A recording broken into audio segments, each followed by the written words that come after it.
What's going on, everybody? Your two favorite Cinephellas boys are back tonight, and we are continuing our celebration of this wonderful and glorious 31 Days of Horror. And it wouldn't be a 31 Days of Horror, would it, if we didn't talk about the man, the myth, the legend. That's right, LL Cool J. Aww. No, we're joking. We're talking about Michael Myers, of course, revisiting another one of the Halloween films. You know, it's how many now do we have? 11 or 12 or 13, somewhere in there.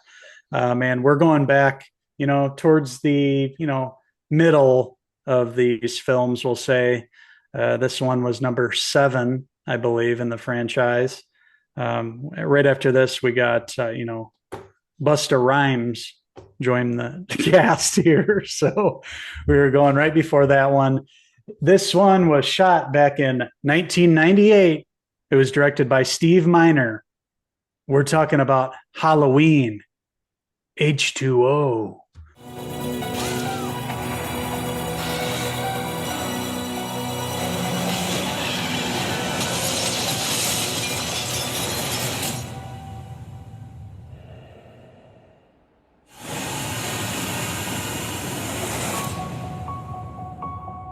That's right. 20 years after the original, 20 years later, Halloween H20.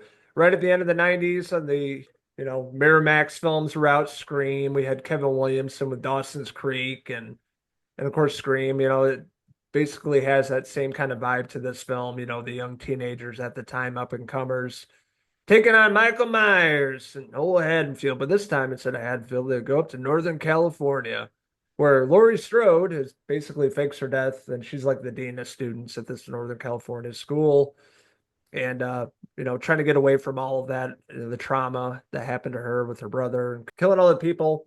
Trying to get away from that, she has a whole brand new life up there, essentially. With her young son played by Josh Hartnett. And don't forget Adam Arkin joining the cast as Laurie Strode's boyfriend. Yeah, this one continues on basically after Halloween 2. So, yes, Michael Myers is Laurie Strode's brother in this. In the beginning of the film, it shows him in Langdon, Illinois, which I assume is close to Haddonfield and lore here. And we see the nurse and the lady from the first film that we saw with Donald Pleasance, in the scene where Michael escapes, basically. If you remember, she was smoking the cigarette in the car with Uncle Loomis there. She returns. She's one of the first victims of this new version of Michael Myers, 20 years later, of course. And yes, like you mentioned, Laurie has moved to California. So how does Michael Myers find her? Well, he goes to that lady's office who still has her file, Laurie Strode on there. So basically, Michael went and found out all the information on where Laurie is now, and he's going to California. He's going to take a road trip like these two old dogs did a couple of years ago. Just like that, exactly. Murder spree. But yeah, you're talking about Nancy Stevens that plays Marion, which is the nurse from the original film, of course. And Michael Myers breaks in. She ends up dying again. She's died a few times in this franchise, but going to find out where Laurie's located, of course, finds a truck at a rest stop, steals a truck basically, and makes all the way to California and tank of gas somehow. Never stops to get gas, but it's a pretty funny setup. But yeah, I forgot to mention in the beginning, the intro of the film where he's at the nurse's house. Yeah, her neighbor is Joseph Gordon-Levitt's character. He gets like a ice skate through the face. It was really cool. Mm-hmm. Practical effects, but anyways, Michael Myers makes his way up there and things start getting spooky, of course, when he shows up with his new improved mask. It makes him look like he's constipated instead of scary. Yeah, I was just going to say, let's start off with the mask in this one. Right away, I noticed that the eye holes are bigger and the hair is all like spikier than usual. It just looks off from the get-go. Chris Durand playing Michael this time. Okay, I mean, I can buy it as body type, not my perfect shape. Obviously, it's not the OG look. That's what I'm always going to go back to. But fine. But the mask, yeah, it's just he looks like he's kind of like special. I digress. I can live with it. It's not the very worst anyway of the franchise. So Michael is back on a killing spree. It's what everybody wants to see. This time it takes place in California, and we got Josh Hartnett involved. We have Michelle Williams, who was on Dawson's Creek around this time.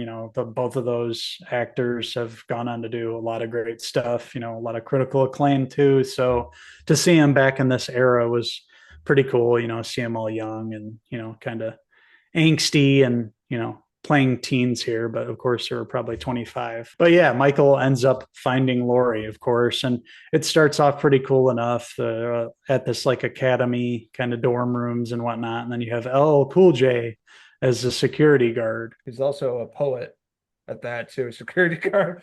So he was like talking to his wife or girlfriend on the phone and just such a doofus. Always lets the kids out. He's like the worst security guard ever. Like Josh Hartnett is playing Laurie Strode's son. He like gets out and he gets caught. So he has to come back to school. He's in trouble. And there's like this big trip where all the students go to Yosemite. And of course, there's four students stay behind and Laurie Strode stays behind, Jamie Lee Curtis. And of course, Michael shows up. He kind of gets his way past the gates there because security guards not paying attention. But ladies love Cool James, don't they? This was LL Cool J's time to like move into TV and film here. This is like the beginning of it. Of course, he'd do like 20 seasons of NCIS, make all the money in the world, and then go back to rap, which he's actually like solid, like one of the greats. His new album's really good, actually, too. The Force. So if you haven't listened to that, check it out. He can actually rap. He's good. But this is like his cheesy time. Yeah, I didn't really care for his character. Somehow LL Cool J survives the onslaught. But as we know, there are many victims in this film, including Adam Arkin, who is Laurie Strode's kind of boyfriend, basically, in this film. There's a lot of great kills. And the thing that stands out for me and the thing that I'll always remember about this film is the ending, the big switcheroo, where what happens, Michael seemingly dead in a body bag, but Laurie Strode knows, he can't really kill Michael, right? There's only one way to do it. So she takes the body. It's in a van, I guess, and she drives it off a cliff. So, ends up crashing, drives off a cliff. Unscathed. Yep, she survives. The van goes up in flames, but of course, Michael gets out somehow. He's still alive. He's pinned between, like, I think he's pinned between like the van and some trees. He reaches out for Laurie, like, save me. And, she comes up close to Michael, and you think maybe, like, what are you doing, Laurie? Like, you can't have any feelings here. We know this is your brother, but he's a homicidal maniac. Anyway, she grabs the axe and chops off his head. Applause in the crowd seeing this in 1998. Like, we've been waiting for this for 20 years. A simple kill, just cut his head off, he won't come back. But the crowd just roared. Yeah. Probably the best part of the movie. The rest of the movie, not so much, but it's such a late 90s teen Miramax film, that tried to bring some new life into this franchise. I remember enjoying this a lot when I was 13, rewatching this. I don't think it held up as much as I remember. It was pretty cheesy, a lot of silliness to it. There are some cool kill scenes, practical effects. Michael Myers, I think, was probably the worst part of this movie. So yeah, so unintimidating and just silly looking. It just like there's nothing scary about him. That's what made Halloween's great because he was super slow, stalked, and he was just scary as hell. This movie just thought like you can lay him out pretty quickly. Wouldn't be that hard to take him out. Just a lot of silliness from Mr. Myers in this movie that I did not believe. And one scene that stuck out to me where he comes down from the ceiling, like, yeah, just one arm. I'm like, so stupid. It really annoyed me and so unbelievable. Awful. Yeah, but yeah, there was some cool kill scenes in this, but yeah, Michael Myers being the worst part. Unbelievable. Is it a porcelain doll or Michael Myers? I don't know. Yeah, it's a movie I saw 20 years ago, opening night. Remember loving it when I was younger, rewatching this to, almost pushing 40. It doesn't hold up, didn't age well. I thought, for the most part, Jamie Lee Curtis is pretty good. LL Cool J, Michelle Williams, Josh Hartnett. Script is a little silly. We had the director here, which was Steve Miner that did Friday the 13th Part 2, trying to revive this franchise. And, it was a cool ending, I guess, finally killing Michael Myers, but a lot of silliness in this movie that, I didn't really care for. Took all the scariness out of the original films and just made it for like a late 90s teenager. So that being said, I'm going to give Halloween H20, 20 years later, I'm going to give it a 2.5 out of 5. Steve Miner hair pieces. Yeah, I'm going to agree with you. This one didn't hold up. It felt like I really liked it back in the day, just because I was so happy to get another Halloween movie in theaters, I think, and it to continue on after part two was really cool concept. But yeah, going back, it hasn't aged well. It feels very of the time. You had the young actors of the time. Everybody did a fine enough job, but yeah, like you mentioned, the script was all over the place. Preposterous, things like taking place in California and having Michael get there somehow. And the mask itself really, really took me out of the film. He looks terrible. Didn't like Michael in this at all. And if it's a Halloween movie, you better have Michael, right? That's one thing I can say about the David Gordon Green movies. At least he looked the part. The movies are trash. Well, Michael Myers himself was intimidating and scary, and that's what you want to see in this one. He was not. It was bad. Jamie Lee Curtis again played his sister Laurie in this one. So of course they'd go on to retcon that again. There's a couple of cool kills. The ending was cool for the time, especially. But I'm with you. I'm not going to revisit this one for a while. So with that being said, I too am going to give Halloween H20 20 years later. I'm going to give it a 2.5 out of 5 Josh Hartnett hair pieces. So I want to hear from all you masked assailants out there. What did you like about Halloween H2O? What didn't you like about it? What's your favorite film of the franchise? Let us know in the comments below, and don't forget to subscribe.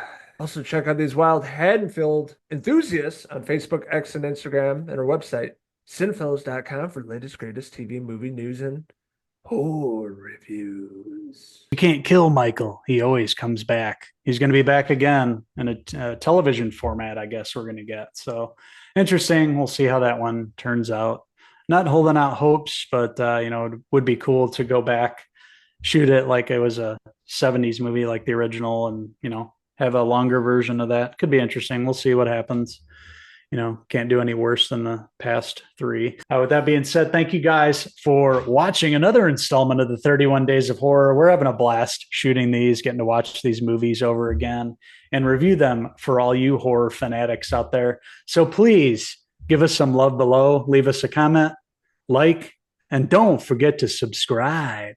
So until the next 31 Days of Horror, I'm Henry Hill in Haddonfield. And I'm Logan Myers signing out till the next review for 31 Days of Horror. Cheers!